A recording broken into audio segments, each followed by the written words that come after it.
नमस्कार दोस्तों, मैं हूँ राज चौधरी। किसान का मुद्दा चैनल पर आपका स्वागत है। जैसा कि आप देख रहे होंगे, आजकल तमाम उत्तरी भारत में, पंजाब से लेकर बिहार तक, यूपी हरियाणा में पशुओं में एक भयानक बीमारी चली हुई है और जिसका नाम है खुरपका मुंह पका। अंग्रेजी में कहें तो फूट एंड माउथ डिजीज। जैसा कि नाम से ही विदित है, ये मुंह और पैर की बीमारी है। अब मुंह में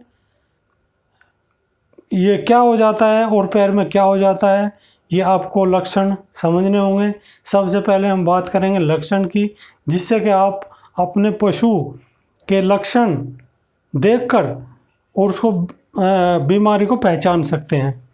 और पहला लक्षण ये है कि पशु के मुंह से गाढ़ी लार टपकना। किसान भाइयों, पशु के मुंह से अगर आप देखते हैं कि गाढ़ी लार टपक रही है, पशु थोड़ी सी जीभ बाहर निकाले हुए है, जुगाली नहीं कर रहा है तो और थोड़ा सुस्त दिखाई दे रहा है, तो आप समझ सकते हैं कि मेरे पशु में कोई बीमारी है और वो बीमारी हो सकती है फूट एंड माउथ डिजीज। दूसरा लक्षण थोड़ी जीभ बाहर आ जाना और पशु की जीभ थोड़ी बाहर आ जाती है। और तीसरा लक्षण तेज बुखार आना। ये बहुत बड़ा लक्षण है कि पशु में तेज बुखार आ जाता है 104 डिग्री तक। आप बुखार नाप कर भी अंदाज़ा लगा सकते हैं, लक्षण पहचान सकते हैं बीमारी का। और पशुओं का सुस्त पड़ जाना एक और सबसे इम्पोर्टेंट लक्षण है कि पशु सुस्त पड़ जाता है। इसके अलावा चारा पानी छोड़ देना। हमारा पशु चारा पानी भी छोड़ देता है।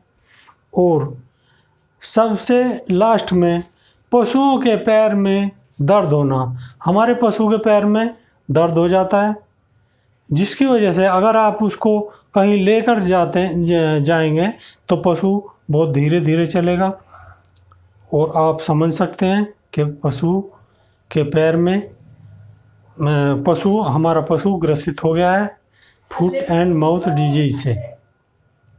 अब इसके अलावा कुछ सीरियस लक्षण भी हैं, जैसे उसके पैरों में अगर आप ध्यान से देखेंगे तो पैरों के खुरों के अंदर जख्म हो जाते हैं, इन्फेक्शन हो जाता है और मुंह में जीभ के अंदर भी। लेकिन ये लक्षण आते हैं 2 या 3 दिन के बाद, और जब भी आप पहचान लें। और अब हम बताएंगे इसका ट्रीटमेंट। तो अब आप ट्रीटमेंट, लेकिन दोस्तों उपचार से पहले हम कारण जान लेते हैं कि पशु में FMD डिजीज़ क्यों हो जाती है। इसके अनेक कारण हैं।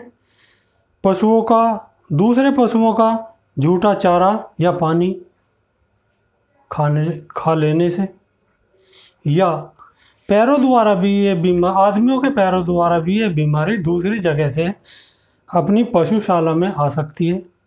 इसलिए मेन गेट के रास्ते में चूने का छिड़काव करें, ये पैरों से रोकने के लिए। तीसरी बात यह है कि ये हवा से भी आ सकती है और जिसका हम कुछ कर नहीं सकते, और अन्य कारणों से भी ये बीमारी आ सकती है। और लास्ट में ये है कि अगर हमारे पशु के आसपास ज़्यादा गीला वातावरण है तो भी ये बीमारी आ सकती है। ये बीमारी ज़्यादातर बरसात के मौसम में आती है, तो बरसात के मौसम से पहले हमें सावधान हो जाना चाहिए और अपने पशुओं की निगरानी बढ़ा देनी चाहिए। सबसे बेस्ट और पक्का इलाज तो ये है वैक्सीनेशन। अगर हम बरसात से पहले पशु को सरकारी डॉक्टर बुलाकर या अदरवाइज़ वैक्सीन लगवा लेते हैं, यानी टीकाकरण करवा लेते हैं, तो हमारा पशु बीमार होगा ही नहीं, इस बीमारी का कोई असर होगा ही नहीं। अगर वैक्सीन नहीं लगवाई तो बीमारी हो सकती है, और अगर बीमारी आ गई तो फिर आप एक ही अब आपके पास रास्ता है और वो है उपचार। उपचार आप कैसे करेंगे? अगर आपके पशुओं को तेज़ बुखार है तो बुखार उतारने के लिए न्यूमोसालाइड और पैरासीटामोल ये बोलस आती हैं, 2-2 बोलस सुबह शाम दे सकते हैं बुखार की अवस्था में।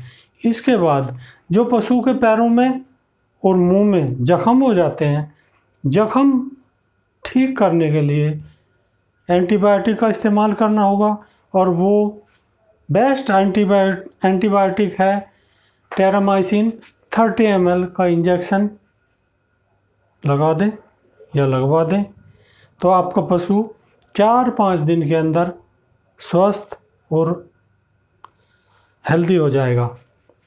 इसके बाद पशुओं के आसपास और हम क्या क्या कर सकते हैं?